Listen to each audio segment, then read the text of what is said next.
जी, हदीस नंबर 1052। अबू राफ़े रज़ियल्लाहु अन्हु नबी पाक सल्लल्लाहु अलैहि वसल्लम के गुलामों में से रवायत करते हैं कि फातेह रान साद बिन नबी वकास रज़ियल्लाहु अन्हु के पास है। उन्होंने कहा, साद मुझसे मेरे वो दोनों मकान जो आपके मोहल्ले में खरीद दीजिए। साद बिन नबी वकास ने कहा, मैं तो उन्हें नहीं खरीदूंगा। इस पर मिस्वर बिन मखरमा जिन्होंने उन्हें भेजा ही इस मामले के लिए था, उन्होंने कहा कि वो तुम्हें खरीदने ही होंगे। तो साद रज़ियल्लाहु अन्हु फरमाया, अल्लाह की कसम, मैं तुम्हें 4000 दिरहम से ज्यादा नहीं दूंगा, वो भी किस्तवार दूंगा। 4000 दिरहम दूंगा, लेकिन मैं एक ही वक्त में अदा नहीं कर सकता, बल्कि तुम्हें थोड़े थोड़े करके दूंगा। तो अबू राफे ने कहा, मुझे तो 500 अशरफियां इन दोनों के इव्ज मिलती हैं।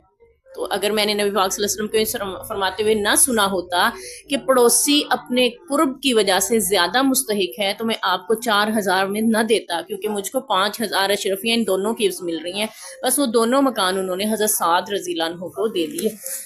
हजरत साद बिन नबी वकास उनके हमसाए थे, उनको हमसायगी की वजह से उन्होंने बेच दिए 4000 दिरहम में, जबकि उनको 5000 में बिक रहे थे, यानी उनके मकान जो है। तो यहाँ से ये भी पता चला कि हमसायों का आप ख्याल रख सकते हैं, ठीक है। और वो उन्होंने यहाँ पे ये समझा कि ये ज्यादा हकदार है इस मकान को खरीदने के, क्योंकि ये करीब रहते हैं। तो ये भी पता चला कि आपके करीब में रिश्तेदार करीब भी हो सकते हैं, यानी करीबी रिश्तेदारों में जो ज्यादा हक रखता है वो है, कोई खरीदार है आपसे कुछ खरीदना चाह रहा है, तो करीबी रिश्तेदारों का पहले हक है, आप उनको दे सकते हैं। अगरचे कम कीमत आपको मिल रही हो, लेकिन वो ज्यादा हक रखते हैं उसको खरीदने का, जैसा कि उन्होंने हमसायगी की वजह से साद बिन नबी वकास रज़ियल्लाहु अन्हु को वो मकान बेच दिया। यूं ही अमीर मुआविया रज़ियल्लाहु अन्हु के बारे में आता है एक वाकया कि कोई खातून थी बुढ़िया, उनकी 4 या 6 बेटियां थी। तो मकान बहुत बड़ा था, शोहर दुनिया से रुखसत हो गए हुए थे। तो किसी ने उनको मशवरा दिया, तुमने बेटियों की शादियां करनी है तो अपना मकान बेच के कहीं और चली जाओ, छोटे मकान में रह लो, बेटियों की रुखसती करो, आसानी हो जाएगी। तो वो कहने लगी, तुम्हारा मशवरा भी ठीक है, मैं भी सोचती हूँ, लेकिन अमीर मुआविया रज़ियल्लाहु अन्हु की हमसायगी कहीं और नहीं मिलेगी। ये सहाबी रसूल हैं, मैं इनकी हमसायगी छोड़ के नहीं जा सकती। तो अमीर मुआविया रज़ियल्लाहु अन्हु को जब इस बात की खबर पहुंची, उन्होंने उस मकान की पूरी कीमत लगाई और वो उनको भिजवाई और कहा कि ये मकान भी आपको तोहफे में है और बेटियों की शादी का खर्चा भी मेरे जिम्मे है।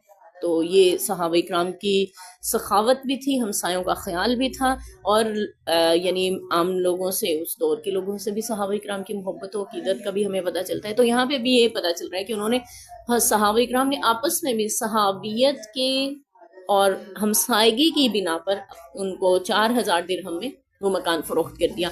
और फिर अगली हदीस हजरत आयशा रज़ियल्लाहु अन्हा से भी यही मरवी है कि कौन ज्यादा हकदार है, जिसको मैं सामान भिजवाऊं, तो उसका भी हमें पता चल रहा है। 1053 हदीस नंबर में हजरत आयशा रज़ियल्लाहु अन्हा फरमाती, मैंने अर्ज किया, रसूलल्लाह, मेरे 2 पड़ोसी हैं, उनमें से पहले तोहफा किसको भेजूं? मेरे पास, मैं दोनों को तोहफा भेजना चाह रही हूँ। जैसे ईद वगैरह होती है, हम कुछ बनाते हैं घर में, या चूड़ियां भेज रही हैं, या मेहंदी आप भेजना चाहते हैं अपने हमसायों के घर में, सूप देना चाहते हैं, कुछ भी आप देना चाह रहे हैं, दोनों के घर में भेजना चाह रही हूँ, लेकिन पहले किसके घर में भेजूं? तो आपने फरमाया, जिसका दरवाजा तुम्हारे दरवाजे से ज्यादा करीब हो। तो इससे ये मसला भी अखज होता है कि जो आप अपना घर अगर बेचना चाहते हैं, तो पहला हक उनका है जिसका दरवाजा आपके पास हो, आप उससे पूछ लें अगर वो खरीदना चाहें। तो फिर उस अगर नहीं चाहते वो खरीदना, तो फिर किसी और को आप बेच सकते हैं।